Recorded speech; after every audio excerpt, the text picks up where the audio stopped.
My vision for my marriage is to just stay married, But it's more than that. Like, how are we going to manifest this vision? What are we going to be doing on a daily, on a weekly, on a monthly basis to keep our relationship going? Hey guys, welcome to A Chosen CoverGirl, where we talk about living life full of joy, confidence, and faith, as well as everything in between.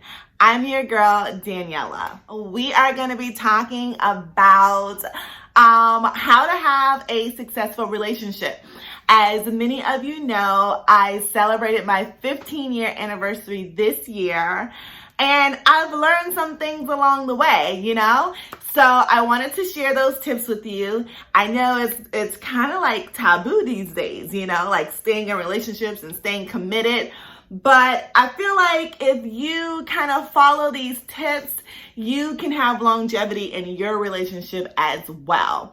And if you're not in a relationship as of yet, keep these things in mind when your boo does come along. Tip number 1.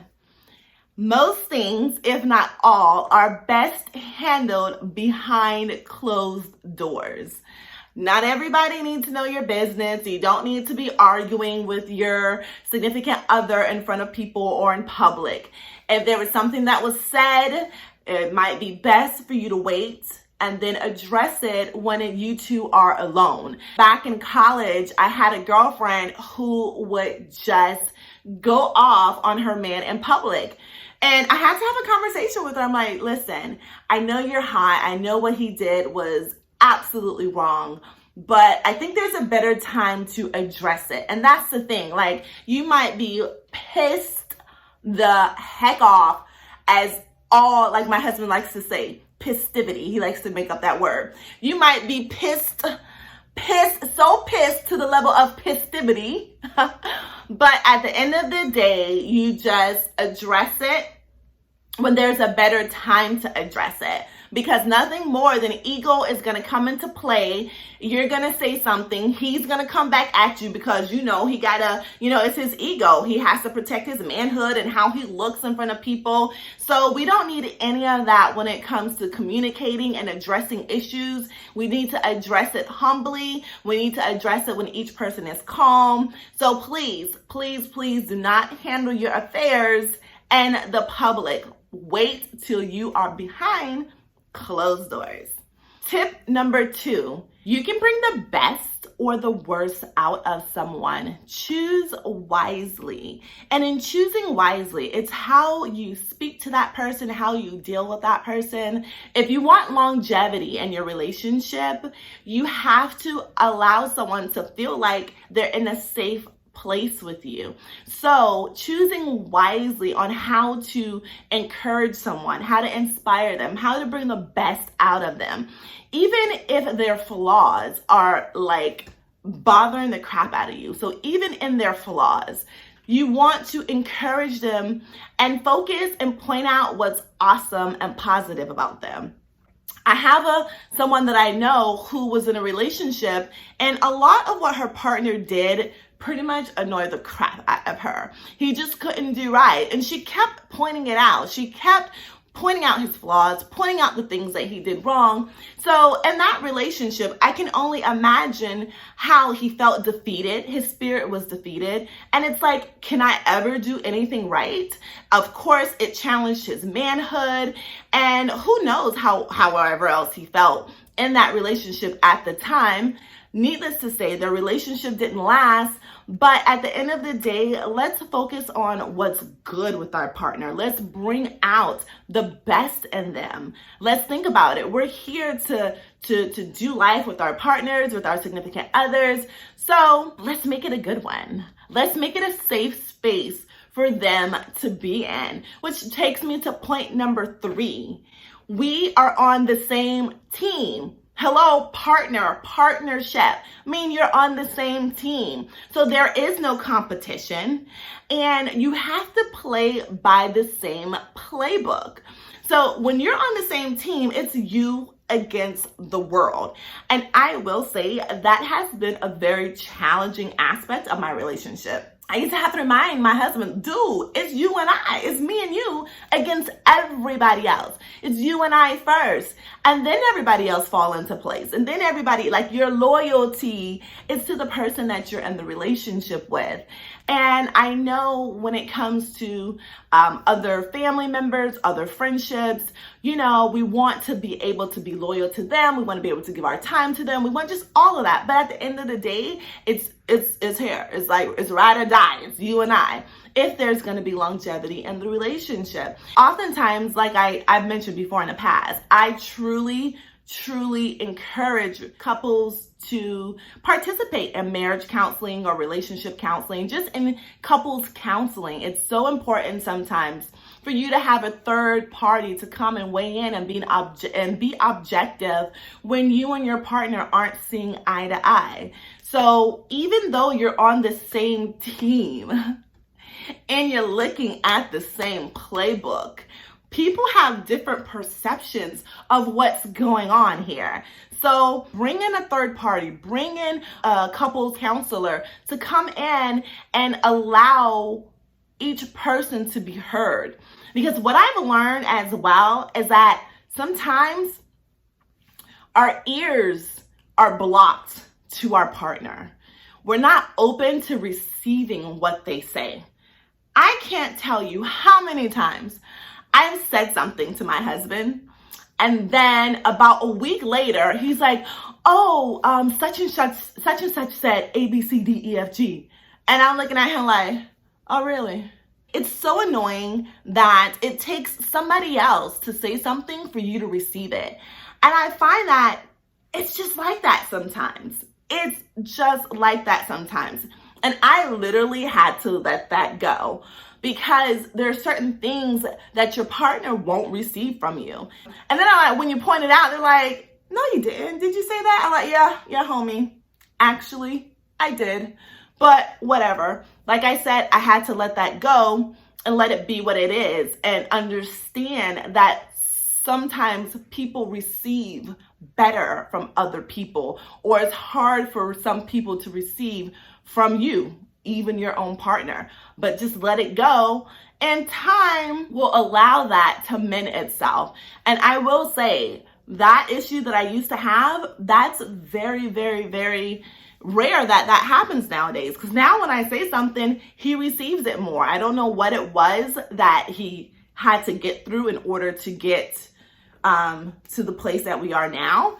And maybe it was marital counseling that helped in that particular area. So tip number, I don't even know what number we're on again right now. Whatever, I'm done with the numbers. So the next tip is it's not important who's right or who's wrong in the relationship. It's about how you move forward. So it's not about, oh, you did this, you're wrong, or I did this, you know, I'm right, or anything else when it comes to an issue or a situation that you're dealing with in your relationship. It's how we move forward. Okay, there's a problem, there's an issue. How are we going to resolve this? The next tip, and I think I've mentioned the word perception already, but the next tip is people have different perceptions when it comes to a situation. You can be in the same situation, in the same room, and something can happen or something can be said, and people will perceive it differently. That is one of the biggest and one of the things that I carry with me in my relationship. If we're fighting or we're not seeing eye to eye, what's his perception?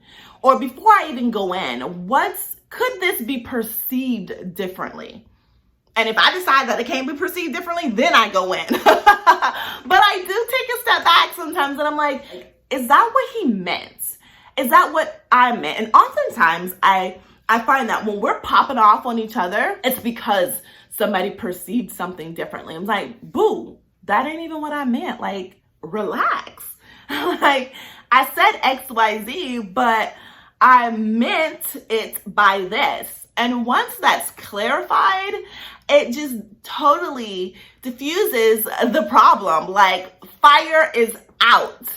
The next tip, time out is necessary. Everybody needs a timeout. You know, I mean, if you don't know already, I am an avid believer and I need my me time. Me time from my kids, me time from my husband. We all need time out to self-reflect, time out to fill our cups up, time out to just really rejuvenate ourselves and to come to a place where we're able to bring our best selves, to bring our A game to our family, to our relationship. I need to be able to replenish my cup and bring my A game to my kids. So we all need a timeout, and it's okay. It literally is okay. I remember when, I don't know what year was this. I don't know what year this was, but I remember a few years back, I needed to take a solo trip and I just needed some time to myself. And so I told my husband, this was prior to the kids, I told my husband that I'm going to take a little staycation. And I drove to the West Coast, got a hotel, and was gone for a night or two. And I got my self-help books. I had, this is way before social media was popping. Like, there was no distraction for me. I wasn't scrolling on any internet platform. I went to a hotel on the beach in Marco Island. I laid out, I read my books, I prayed, I wrote in my journal, and I just came to a place where I was just filling myself back up and just giving myself what it is that I need to move forward in life in general, in my marriage, just full stop. And when I came back, I was just rejuvenated and ready to go and in a good place. But I remember my husband was like, when I told him, he just found it so odd. And he literally thought I was crazy. He was like, and then he thought I was going through something like a crisis or something. I'm like, no, I wasn't going through a crisis, and I don't need to go through a crisis to be able to have a timeout. When you need a timeout, please take it. Because the whole point is to have that timeout before you find yourself in a crisis. Our mental health is paramount. Remember that, guys. Our mental health comes first.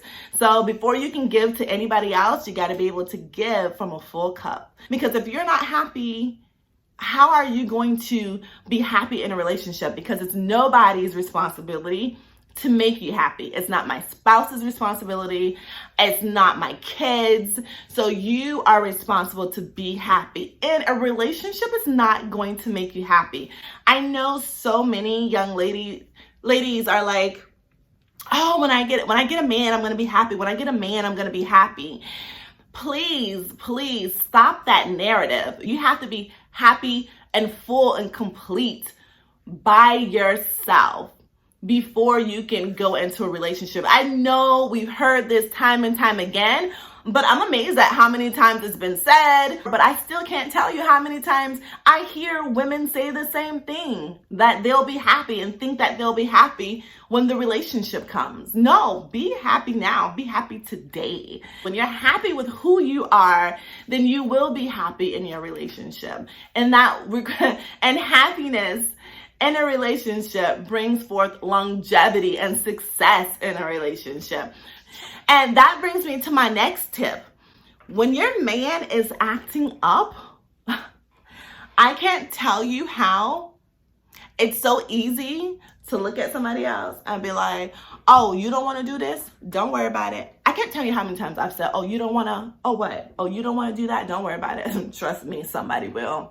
I know you ain't the only man around here. I know a man who will do it. But the tip is, don't be led astray by the man who will do the things that your man won't. Because that man won't necessarily do all the things that your man will. It goes back to that 80-20 rule or whatever else you want to call it. Don't be short-sighted. Don't be short-sighted for what it is that is the issue right now, what you think you're missing right now.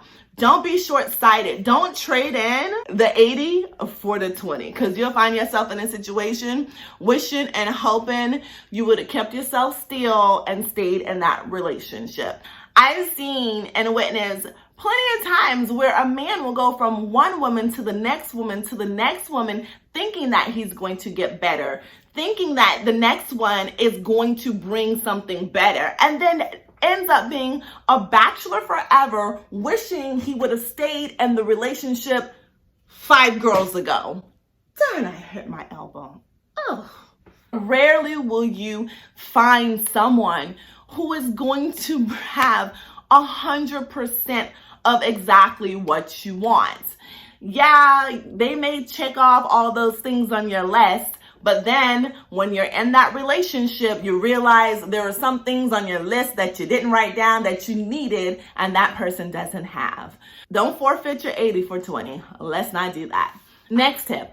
When people are questioning some of the decisions that you and your family make, remind them in a gracious way to mind their business, because this is how you guys roll. I can't tell you how many times folks have had something to say about the things that I do as a wife, or the things that we do as a couple, and how we should parent differently.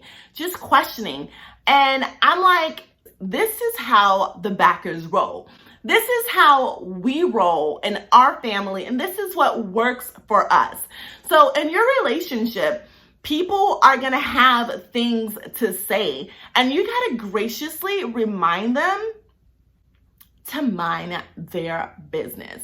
You got to remind them also, you're not in my relationship. Don't allow people on the outside of your relationship to determine what's going on in your relationship. So I remember years ago when Pat and I were engaged, we attended a really large church.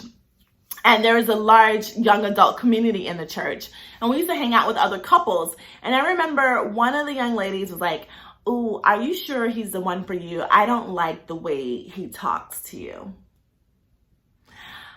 And mind you, I didn't have an issue with how he talks to me. And the thing about it is, the issue, I will say this, Pat has a loud voice. If anybody knows him, knows that he has a loud voice. And you think that he's screaming at me, or you think that he's talking in a tone that your perception of it is not the reality of it. I'm used to this guy. I'm so used to how he talks.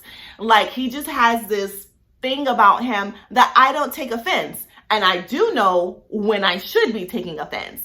To the point where one time I had a girlfriend coming over. This is when we lived in a condo, earlier in our marriage. She was coming over and she knocked on the door. I let her in. She's like, "Dang, I can hear Pat all the way in the parking lot. I thought y'all was fighting." And we weren't. We were having a regular conversation, because that's his tone and his demeanor and stuff.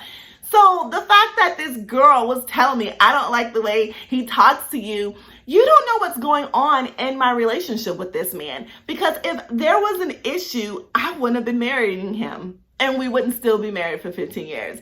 So don't allow people on the outside influence you, be in your ear, and, tell you what's going on in your marriage, in your relationship. You know what's up. You know the deal. It's you and your boo. You guys are partners, not them. You guys are on the same team. They're not on your team.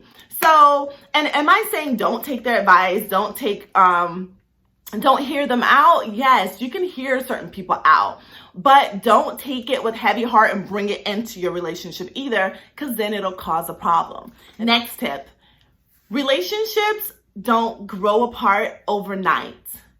When you see your relationship falling apart, when you see that there's a wedge in between your relationship, when you see that you guys are going in different directions, why sit idly by and allow that to happen? Do something about it. Because at the end of the day, we're individuals. We're going to change. We're going to evolve. I would hope so. I would hope that, my husband and I aren't the same people we were when we got married in 2006. No way. He evolved. I evolved. And it doesn't mean that we're going in the same trajectory. I said that right? I sure did. Okay, so it doesn't mean that we're going to always be going in the same direction. It doesn't mean that we're going to be going at the same speed. Who knows what it is in your relationship and what your partner's going through and what you're going through. But at the end of the day, it doesn't happen overnight. You see it. You see the change in your partner. You see the change in their behavior and their thought process. You see how it's affecting your relationship. So the point is, you can't just sit on it. Things need to be addressed. I can't tell you how many times I'll hear someone say, oh, it's not working. And then, we need to get divorced, or we need to break up, and that's it. I'm like, okay, have you given yourself time? Allow yourself the time to be able to come back together. I know how it is when divorce is on the table and everybody wants to get divorced immediately. What about a cooling down period? What about a separation period? What about a period to allow a season of self-reflecting or a season of healing to the point where maybe divorce doesn't have to be on the table. Maybe a breakup doesn't have to be on the table. Don't get me wrong. There are times where a relationship is irrevocably broken. Irrevocably broken. That means it can't be reversed. It's broken. It's shattered into pieces. We can't put this back together. But I'm not talking about those relationships. I'm talking about the ones where you grow apart. I'm talking about the ones where you sit idly by and watch your partner and watch your significant other just drift away. Or you choose to drift away from your significant other. Come on, if we're going to have a healthy, happy, successful relationship, it's about communication. It's about doing the things that we need to do to keep our relationship strong, to keep it going. What's your vision for this relationship?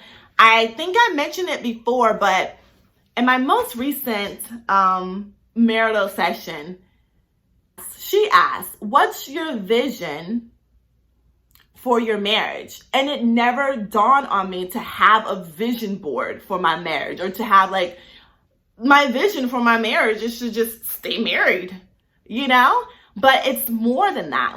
What does staying married look like? And I had to write that down.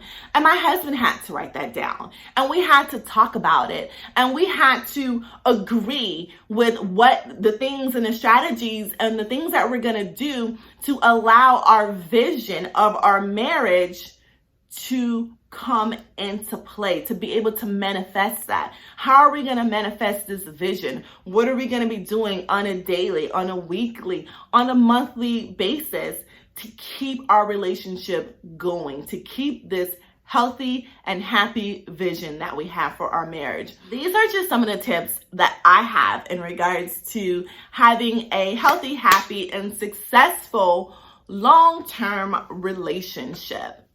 So if there's anything that you got out of this, guys, put a thumbs up. Don't forget to put on your notification for my videos and share this with a friend. And guys, write your own vision down for your relationship. Ask your partner to do the same. And you guys come together and discuss it and talk about the different strategies and the things that you need to do to make that happen. I wish you all the best of luck. I wish you all much success in your relationship, and cheers to, I wish I had a drink. I wish I had something to toast to. So cheers to a lifetime of happiness for you and your partner. Now you're probably thinking, okay, well, just because you've been married for 15 years, does that make you a relationship expert? Duh, of course it does. At least in my mind it does.